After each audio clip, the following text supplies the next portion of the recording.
Hey everyone, hopefully you're having a good day. My name's Andy. My channel is Finding Value. And today I'm going to go over a question that someone had sent me. It's asking about the website that I do have, especially pertaining to the Platinum membership that I have. So I wanted to go over it.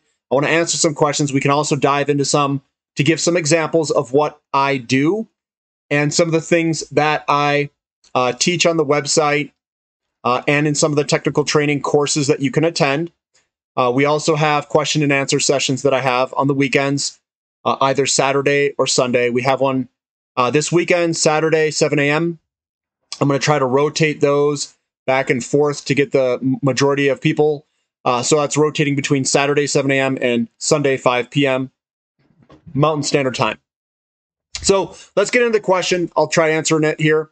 It says, I'm considering joining your service. I'm heavily allocated in silver and uranium miners, down 50% from several months ago, and sitting on 25% cash and waiting for the pivot before deploying into commodities. Does your technical analysis help time when you should pull the trigger?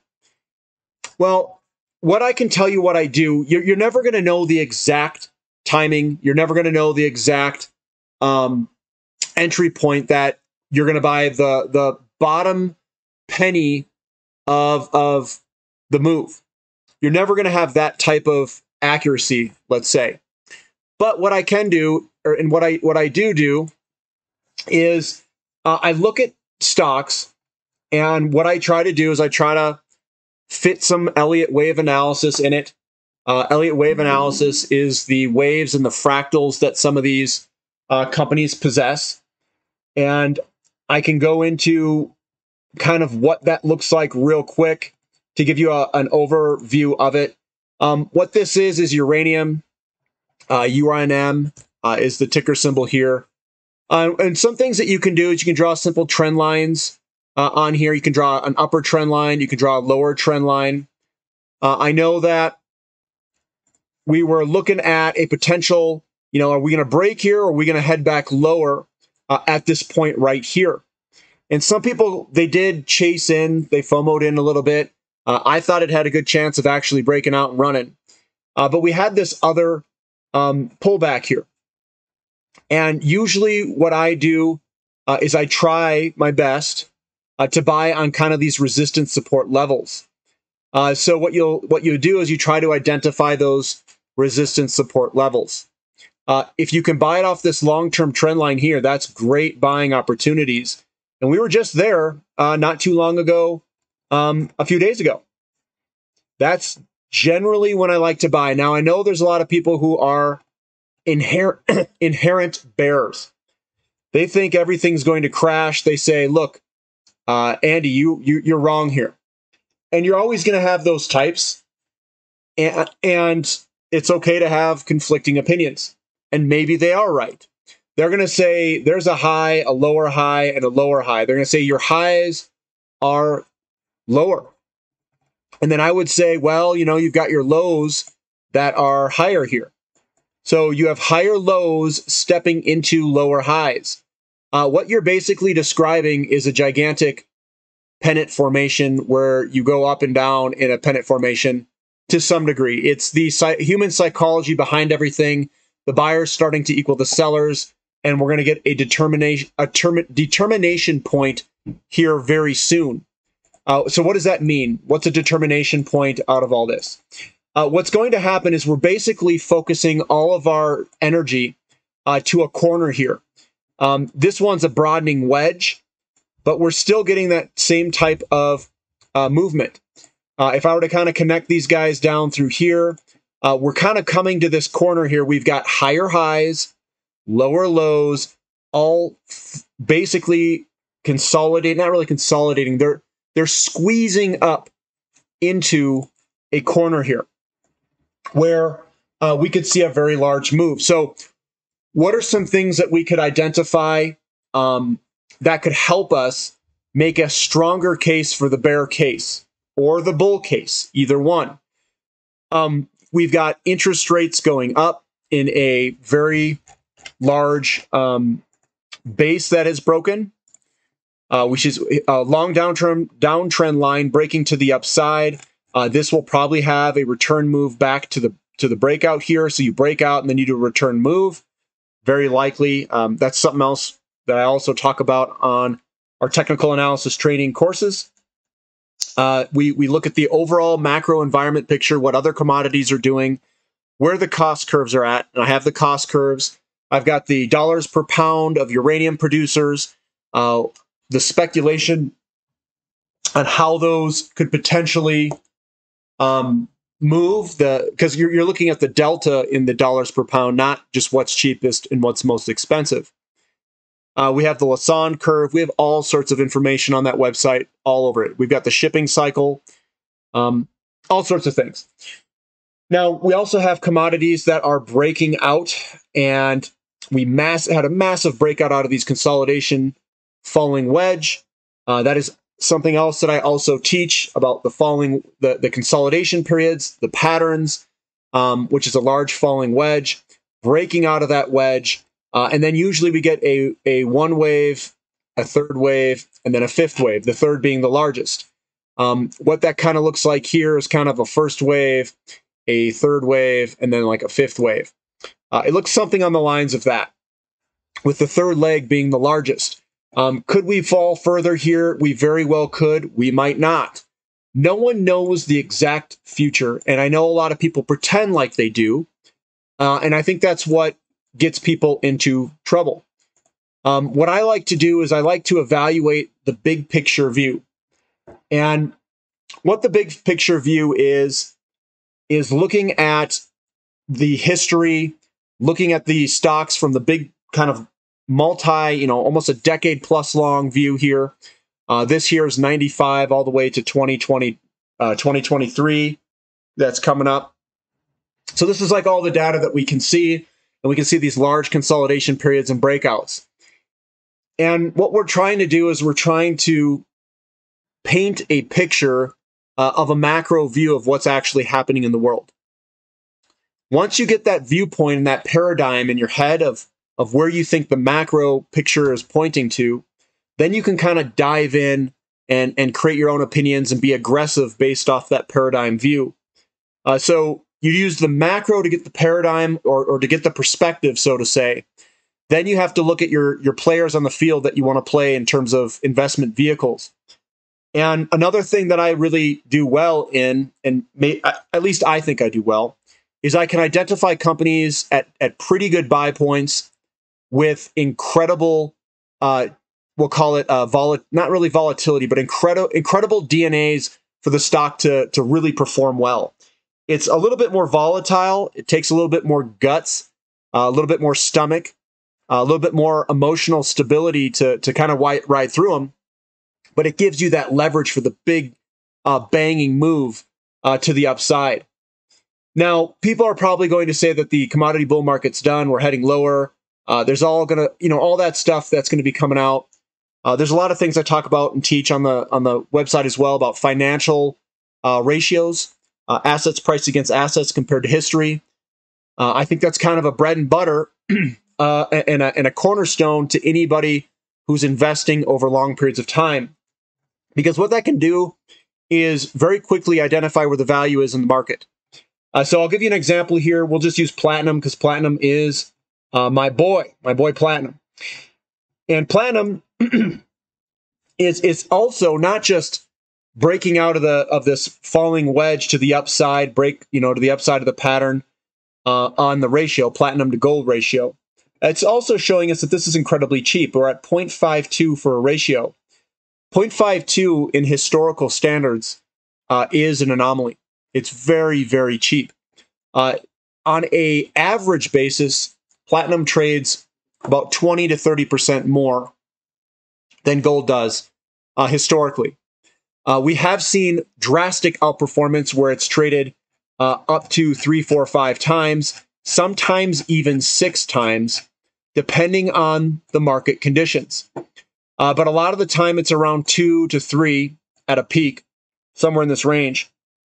But it has been seen as much as 6, depending on ridiculous market conditions.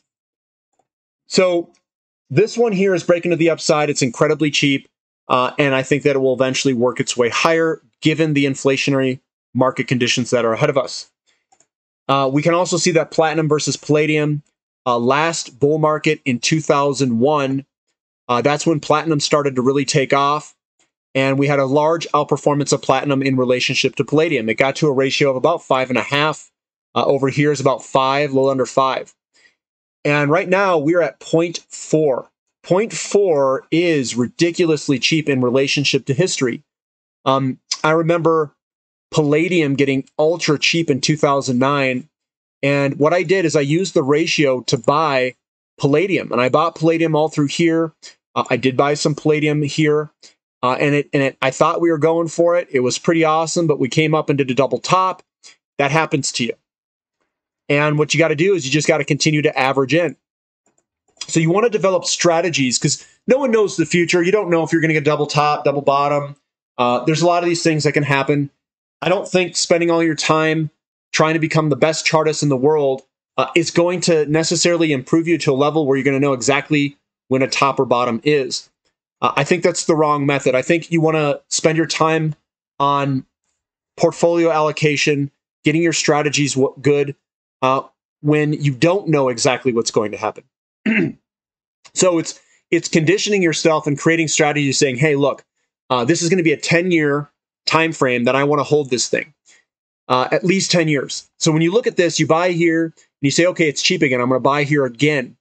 And maybe you buy even in this general vicinity in this range here. Maybe you buy the entire move here, even as it goes and it breaks out here. You'd still win, and you get a smiley face out of this too. You'd still win if you held it all the way down and you were to sell even where we are today and trade it into platinum. I rode it that entire time. I did my trade in 2020.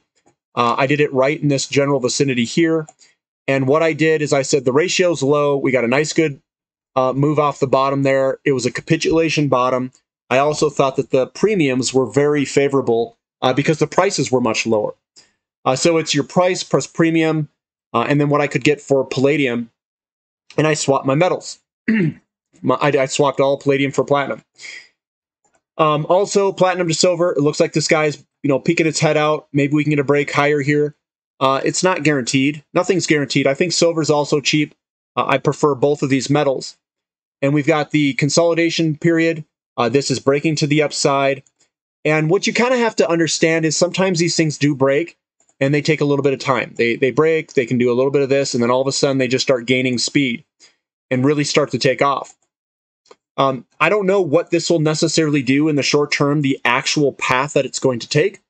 But I can tell you it's breaking out of its downtrend line where platinum could outperform silver, and that platinum's at a cheap ratio to silver. Basically, platinum's cheap to everything. So those are things that I also look at on the website and some of the strategies that I deploy in my investments. I do ratio analysis in almost all of my investing, and it's the only thing that you can basically tell what has true value. We do it all the time. You go to the store, you probably buy food, and what you're doing is you're probably buying it on like $1 per ounce. That's a ratio. What you're doing is you're comparing certain products based off of the same unit of measure. And what I'm doing is I'm taking the unit of measure of dollars out because it's not an accurate way to value an asset. And then I'm using different unit of measures to compare everything over time that are the same. So the dollar changes. It's not the same. It loses its value over time. So when I look at dollars per ounce, you're basically taking out the size of the quantity out of it.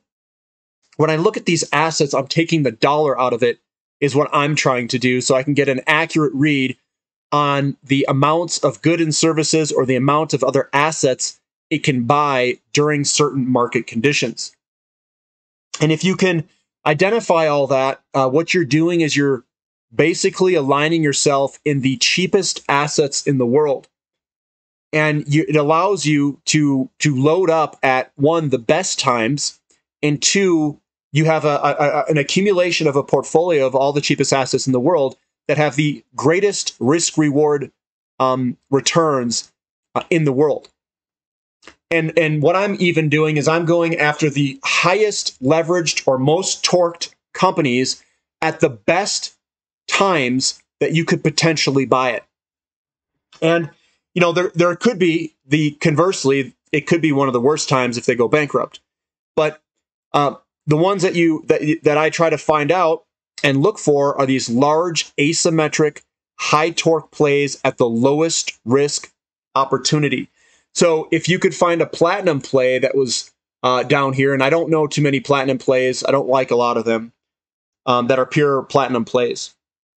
But if you could find something like that, like oil companies at the bottom of the oil market, where you have the lowest risk, greatest reward, you can load up and make obscene amounts of money. It's a dirty way to play, but you got to play dirty to win big. And it gives you that opportunity. It gives you the confidence. And I think as people are on the website and even the channel to some degree, they gain that confidence that they need. And that there is what you're getting is an education, financial education on how to invest in stocks and be emotionally controlled and stable and take a calculated approach to everything. And, you know, I know a lot of people, they're trying to time the market and make predictions. And there is a degree of timing here because we're using the valuations of assets, but I'm not trying to time the short-term market movements. I'm using a time frame that's long enough where the valuation should change, given that the market conditions are changing. And that's what you have to learn. And right now, we have a lot of opportunity in commodities because I think that we are going into a world that is going to need to drastically invest in more commodity resource development for the supply side. And the risks here is time. So when someone says, well, you shouldn't be in the commodities, we're going to have a recession. How long do recessions last? Are recessions forever? And what if I developed a strategy if we had a recession that I just buy more at the bottom? Who cares then? Ride through it. And what if you have really good entry points in 2020 where you don't want to sell out necessarily and pay all that tax or other things, depending on what account it's in and all that. So, you know, I've developed a strategy. My strategy is to play the big picture game. So what that means is the big picture game is like using the CRB to S&P 500 ratio. What people are kind of saying is, you know, this is me playing the game. And this is how I view it. Big downtrend line. We've broken the downtrend line to the upside right here where the arrow is pointing. A new paradigm where commodities will outperform. I was lucky enough to recognize that this was ultra cheap, and I bought all my shares in this area here, in oil, uranium, in precious metals, the mining companies, all these different areas. And I saw that this ratio was at 100-year lows. The market conditions that usually go up is an inflationary environment with increasing interest rates. You can see my video with Palisades Radio if you want. You can watch it, and you can see that I talk a lot about expansionary phase of real estate, how it's inflationary, increasing interest rates, and what I think is going to increase everything is increasing rates. It's going to rotate money around. And I'm playing the big picture view where this is going to go higher, and commodities will outperform stocks, and I can buy more stocks in the future. I'm playing the big picture view. What most people do is they dive in here and they say, they look at this and they say, you're wrong, it's a crash. You're wrong, it's a crash. You're wrong, it's a crash. You're wrong, it's a crash. You're wrong. You know, they start saying that over and over and over and over. And it's like, guys, number one, I'm playing the big picture view. So all of these guys, you get these normal pullbacks. They say crash, crash, crash, crash. And you know what? We very may well have a larger pullback coming in the short term here. We very well could come back down and come to a level that is much lower than where we are today. That is a possibility. But in the big scheme of things, if you were to take a big picture view and you zoom out, it's okay if this goes down some, and it's not the end of the world. If you have a long enough time frame and you just hold on, more than likely, when we see this big third leg come, you're going to see a big outperformance of commodities. And we know that by the market balances in the future of all these different commodities and the shortages that they're going to undergo. It's a commodity super cycle, in my opinion. You've heard me say, $200+ oil. You've heard me say that copper is going to go higher, and nickel and all these other commodities. I'm bullish on all of them. I'm ultra bullish on energy, uranium, and all those. But I'm playing the big market move, guys. I'm not playing those small moves. And you have to have a mindset that's going to happen, and then we're going to have to see data where it's going to turn back around. That usually resolves itself when either the currency supply collapses, but we're basically going vertical in our currency issuance. And if it starts to collapse because of the debt, I think they're going to have to reverse course. Otherwise, you go into a deflationary type collapse. And they can't have that. The system will cease to exist at that point. So I think it will be inflationary. That's their way out of it, and that's what history has shown us. And I think that the commodity complex will gain in value against other assets because of where they're priced. It is that simple, and it's a long-term 10-year game here, 5 to 10 years. And that's how I'm playing it. I'm not playing these short-term market movements. And even if you had a compelling reason to sell out here, and maybe this goes down further, maybe we break higher and break high, go on up, that is unknown. But the big trend, the secular trend, is commodity outperformance. And that's how I'm playing it. So if that resonates with you, definitely join the Platinum membership. We try our best to get the lowest prices. I will be honest here, though.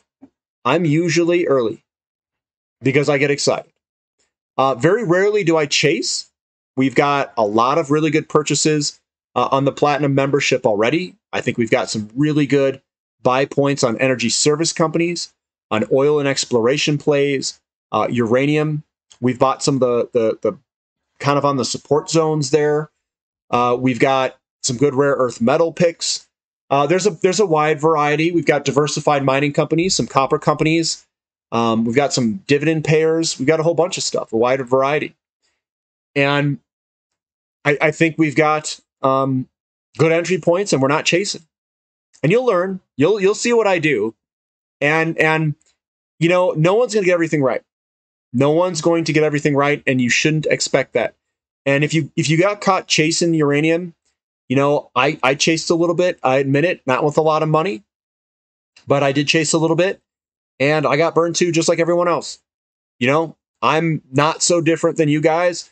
It takes discipline, it takes time, and it takes kind of just the patience to wait for things to play out. Again, Warren Buffett says it's just the stock market is a mechanism where money transfers from the impatient to the patient. And that's what I am doing, is I'm being incredibly patient. And I waited for the pitch. I swung at the pitch with a home run companies, and I'm just holding on now. Jesse Livermore says the money is made through sitting there and doing nothing, by the waiting. And that's where the money's made. It's pretty boring. You'll see some very volatile moves. My account values have gone up and down dramatically.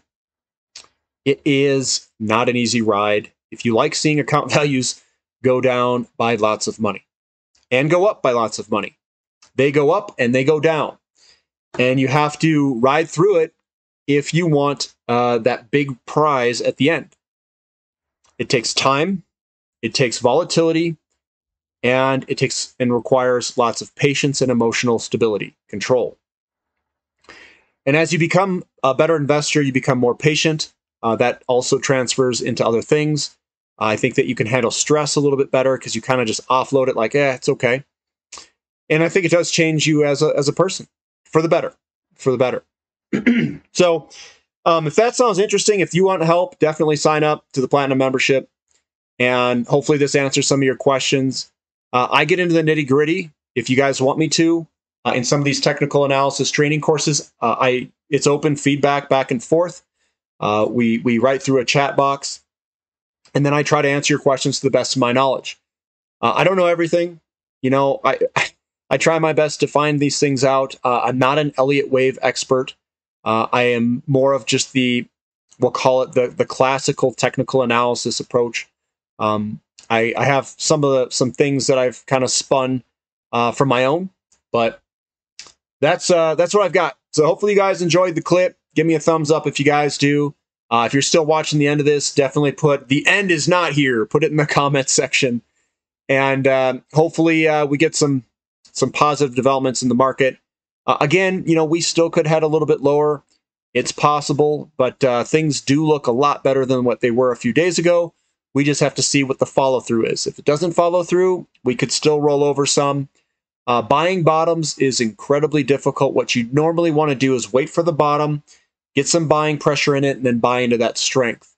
That's more of a trading approach. I don't know what approach you guys have, but sometimes that works really good from an emotional standpoint to be buying into strength and seeing that strength right afterwards. I kind of go aggressively in, try to buy the bottom, as long as the ratio is really good and the market conditions are good, and I think it's going to turn at a support level. So I usually buy off support levels. I usually buy at the tips of certain patterns. I try to recognize where the support resistance lines are in history, and then I try to buy off those support levels and use that to our advantage, or to my advantage. All right, guys, that's all I've got for today. We'll catch you next time. This is Finding Value.